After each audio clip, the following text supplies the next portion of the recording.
TSN's Motoring 94 is brought to you by Quaker State. Quaker State, one tough motor oil. And Midas. For brake, exhaust, suspension, and steering service, trust your car to Midas.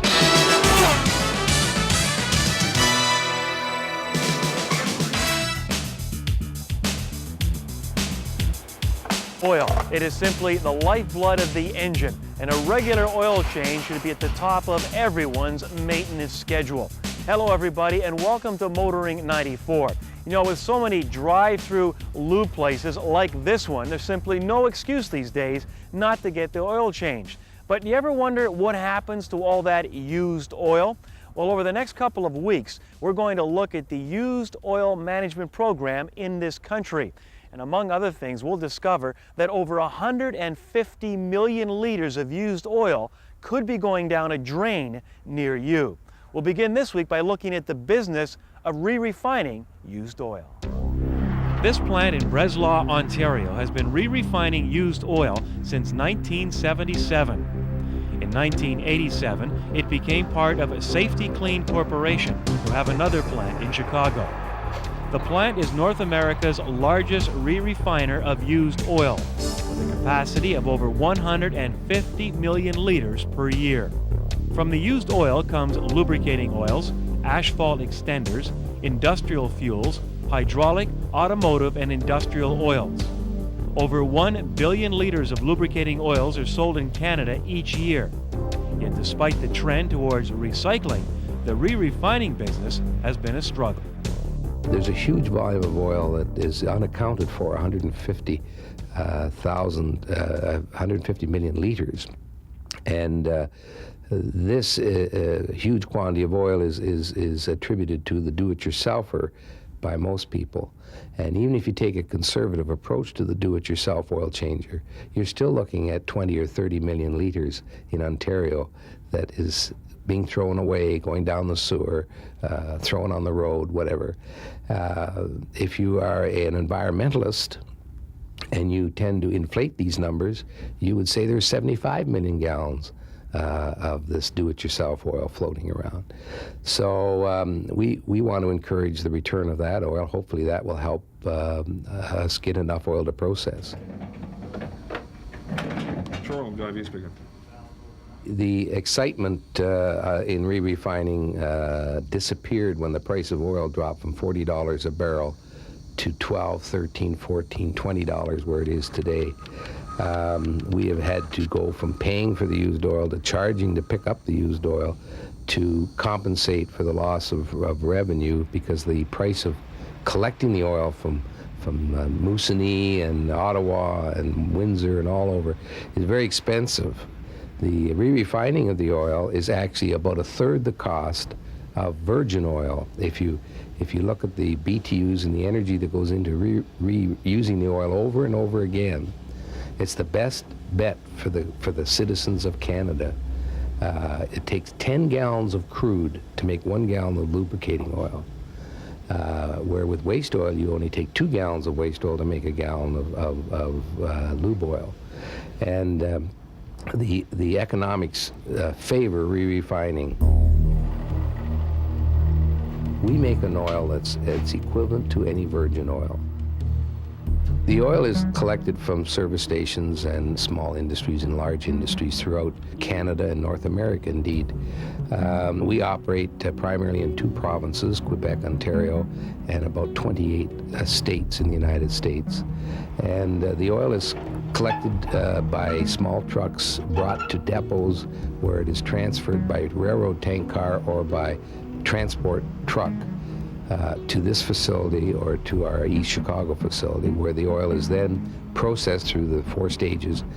And then the lube oil is blended and compounded and shipped out again. And the byproducts are the fuel and the asphalt. Everything that comes in the gate here is reused and sold, but the water is the only waste we have.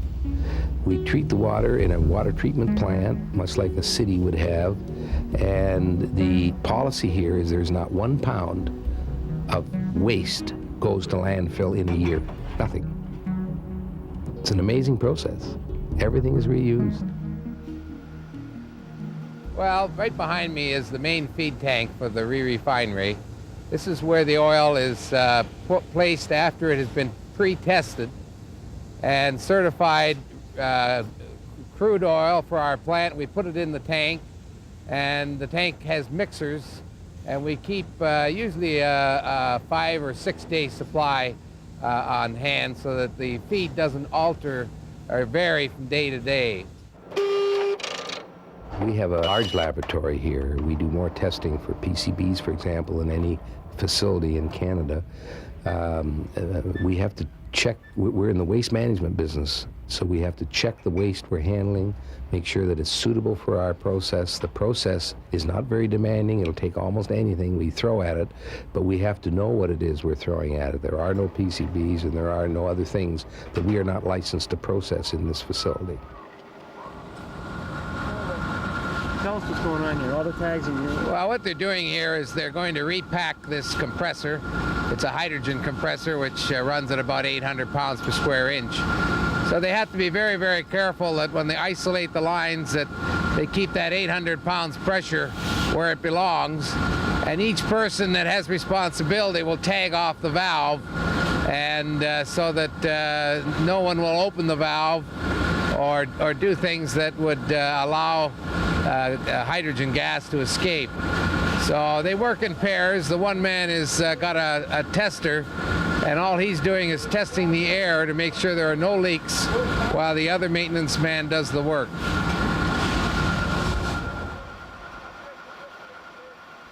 Just the other day I had a car dealership.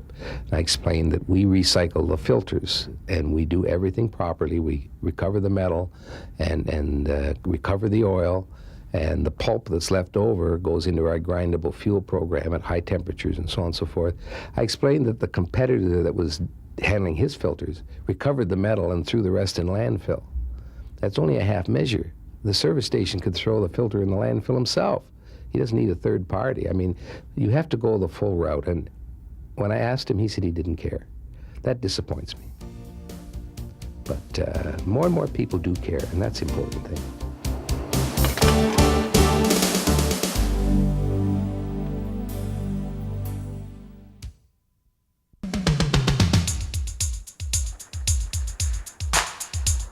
Test Drive with Graham Fletcher. This week on Test Drive, we look at the totally new Chrysler Neon. Now this is going to be a very important car for Chrysler because subcompacts account for a huge proportion of the Canadian market.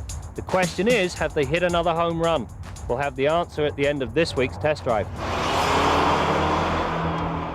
One of the areas that will set the Neon apart from much of its competition is the level of standard equipment and the thought that has gone into the interior layout. Start with dual airbags, adjustable seatbelt anchors, child-proof rear door locks and optional ABS. Then throw in lots of storage space, coffee cup holders and a special spot for tissues. Add a nice set of rotary heater controls and a wonderful dash that is plain, simple and easily read, and one could quite easily be describing a much more expensive car. One of the big advantages to cab forward design is the amount of interior room. And what I've done, I set the driver's chair to where I would normally have it, and as you can see, there's an inordinate amount of legroom for a subcompact car. There's plenty of headroom, and standard on all Neons is a 60-40 split folding rear seat, which adds a lot of versatility to what is a small car. The trunk is roomy and nicely laid out, featuring a low liftover. Need more space still? Go for the roof rack. It's an aerodynamic option specifically designed for Neon. The interesting part about the driver's side airbag is that it is second generation. This has allowed the designers to dispense with the old boxy style bag in favour of a nice styled design.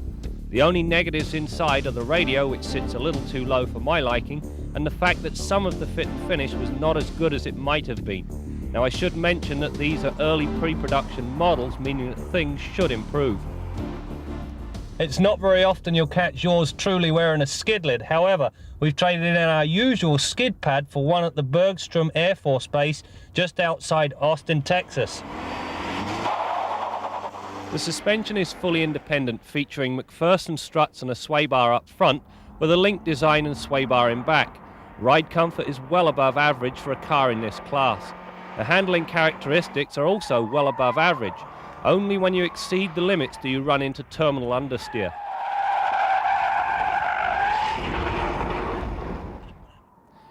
When driven properly, the car displays little understeer and body roll is kept to a minimum, even during emergency lane changes.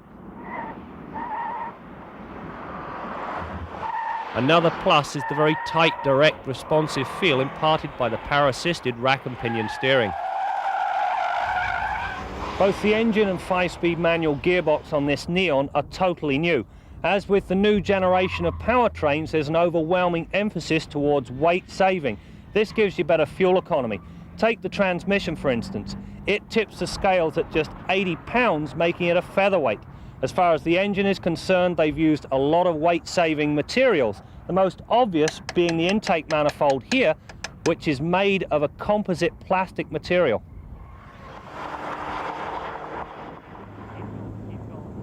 Well, that's the 100k in just about 11 seconds. Anyway, that type of power goes down to 132 horse and 129 pounds-feet of torque that this 2-litre engine puts out. That, for a small family car with a 3-speed automatic transmission, is not too shabby at all. If you go with a stick shift, you'll actually shave about 1.5 seconds off and run in and around 8.8, 8.9 seconds to the 100k mark. The brake system uses front discs and rear drums, and as I mentioned, comes with optional ABS. During the brake tests, I required just 114 feet to stop from 100k. Excellent results by any standards. Well, that wraps up a very enjoyable test drive. I think it's safe to say that Chrysler have hit another home run. If you stack this car up against its major competition, the Saturn and the Corolla, it comes out ahead in most cases, and especially when it comes to price.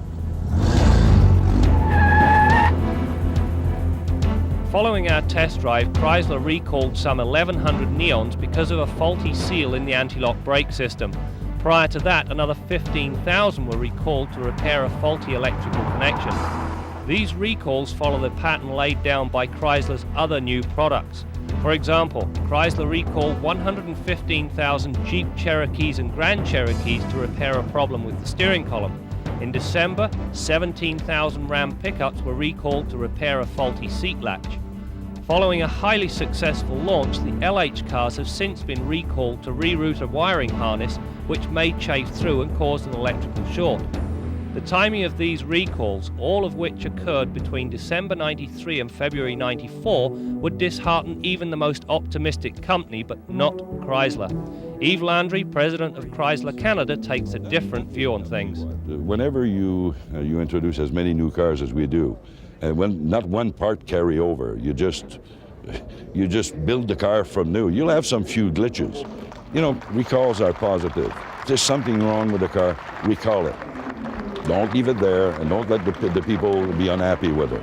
So that's basically the answer, and I'm very confident. You know, if you want to ask somebody the real measure of quality, ask somebody that's driving an LH car today, ask him if he likes his car. You'll know that we made an awful lot of improvement. Everyone has heard of the Dream Team. Well, it's time to introduce you to the Green Team, this year's batch of long-term testers. First up, we have the Subaru Impreza, our economy car of the year. While we presented the award to the base model, we opted for the all-wheel drive automatic wagon for our long-termer. We went this route to see how much difference there would be between the front-wheel drive and all-wheel drive models when it comes to fuel economy and cost of maintenance. If the difference is minimal, the added security and safety of the all-wheel drive system will be more than compensated for. Time will tell. Next up to bat is the Volkswagen Jetta. This perennial favourite has been retained because of some problems at the beginning of our last test. These problems emanated from the Automobile Journalists Association of Canada's annual Thrash and Bash, nicknamed the Car of the Year Awards. At some point a gear was missed, causing terminal transmission failure shortly after we picked up the Jetta, and so a second chance. Lastly, we have the Volvo 850 Sport Wagon. In naming this as both our best new wagon and overall car of the year, I cited its practicality, versatility, safety and 222 horsepower as its most endearing features. The long-term test will take a look at the other side of the coin. We can now assess the cost and overall reliability.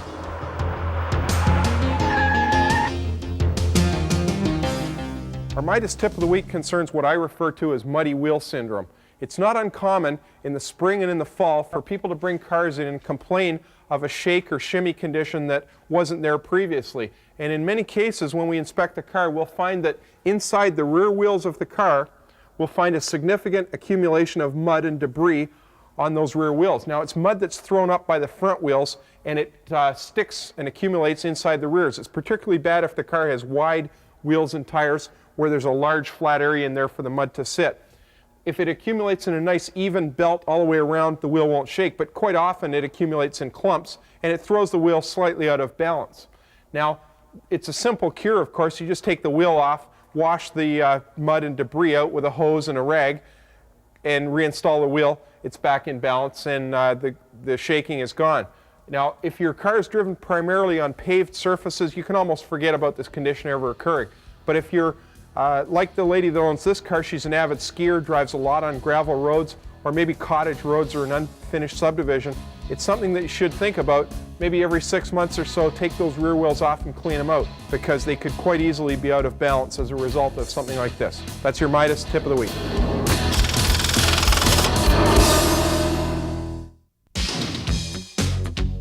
Most oil and lube shops are now offering what they call synthetic motor oil. And on a later program, Bill Gardner will be telling us more about it. But this week, rather than oil, Bill would like to talk about those important wires in keeping them clean and dry.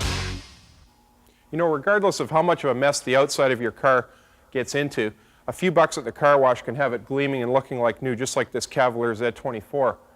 But looks can be deceiving. When it comes to the underside of the car, that area of the car has to live with an awful lot of dirt and grit all year round. And there's an awful lot of critical components underneath today's cars that have to be able to withstand being pelted by water and salt, grit, sand, dirt, etc. And they have to be able to perform for a long time under those conditions. So there's a new type of connector that's sort of made its way in the last few years and is now used very extensively in domestic cars to protect some of the critical connections. That's what I want to talk about this week. You can see one of those connectors right here. It's out at the wheel. There's actually 4 of these on this car, one at each wheel for the speed sensors for the ABS brakes.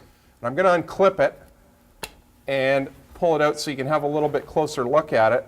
And you can see there's a little silicone rubber boot here. I'm pulling it up the connector a little bit, and that seals the weather out of this connector, and you can see how clean the 2 terminals are inside it. It's got a positive snap here that you pull out to release the connector. And on the back side of this connector where the wires enter, there's 2 more silicone rubber boots smaller than this one surrounding each individual wire and preventing any water or corrosion, dirt, etc. from entering that connector. Now, with connections like this, it's made bad connections or corroded connections, bad grounds, etc., almost a thing of the past on today's cars. Now, there's another location where this connector has come in really handy, and that's at the fuel tank. Now, I've pulled the fuel filler hose out of the way so that you can see the connection up on the floor of the car here. And this connection is the one for the electric fuel pump, which is in the tank on a fuel-injected car. And it also shares the connectors for the fuel gauge to make the gauge on the dash work. Now, on this particular connector, because it's the fuel pump and you don't want it to accidentally come apart, which would stall the car, they have a plastic barb that's holding that connector locked. So when you want to remove it, you have to pull the plastic barb out and then lift back the lock tab. You can actually hear it clicking on and off the lock tab on that connector and pull it apart. There's the barb up there that it intersects with. Now, you can see, once again, one of those silicone rubber pleated boots, and everything behind it is dirty, and everything inside the connection is squeaky clean. That boot keeps all the crud out of that connection. And there again, on the back side, everywhere where an individual wire enters this connector, inside there's a tiny little round silicone rubber boot around every one of those wires. Now, why do we have this here? Well, of course, we have to be able to remove the tank for servicing, and for assembly purposes, it has to be a disconnect there. Another reason that we want to get this connection apart is that when we're servicing the fuel system on a car like this, there's a lot of residual pressure in the system, and before we disconnect the filter, the injectors, or anything on the lines, we have to bleed off that pressure. So what we do is unplug this connector for the fuel pump and then crank the car over, and the injectors slowly bleed down the pressure in the fuel system. Now we can open up the filter and change it without getting sprayed with fuel.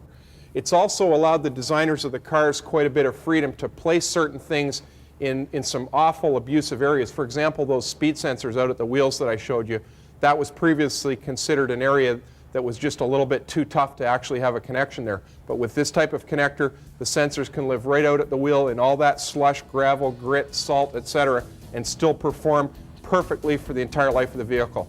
Till next week, I'm Bill Gardner for Motoring 94.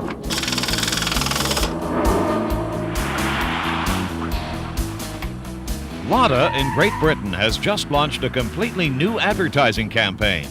The emphasis being placed on its new corporate identity and logo.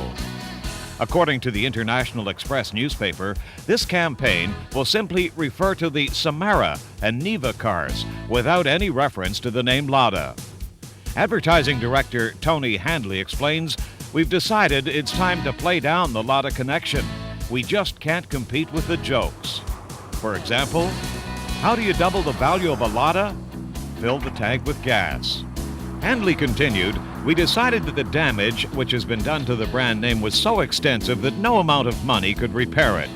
A spokesman for Lada Canada says it intends to follow this lead and adopt the new corporate image. This is a neon light, but are recalls already causing it to dim? I'll be right back in Kenzie's Corner.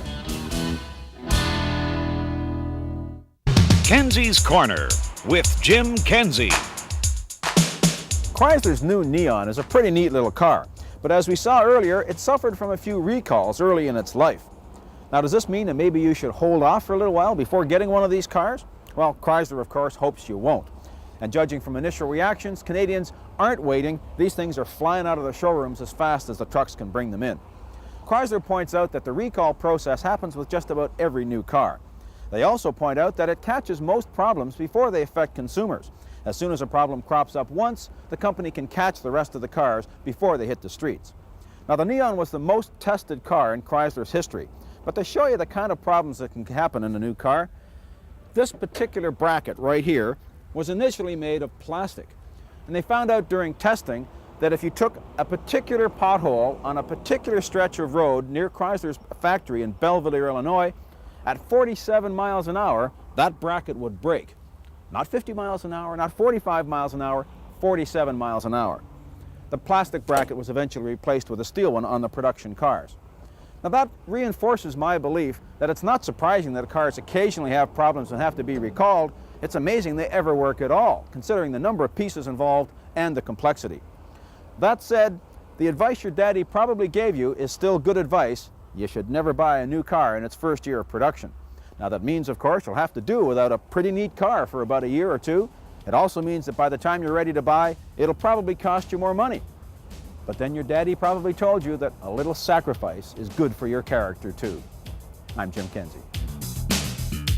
Well, that's it for this week. Next week, we're going to continue our look at the used oil management program and discover how you and I can help out. That and much more next week as we continue to bring you more stories about cars and the people who drive them. TSN's Motoring 94 has been brought to you by Quaker State.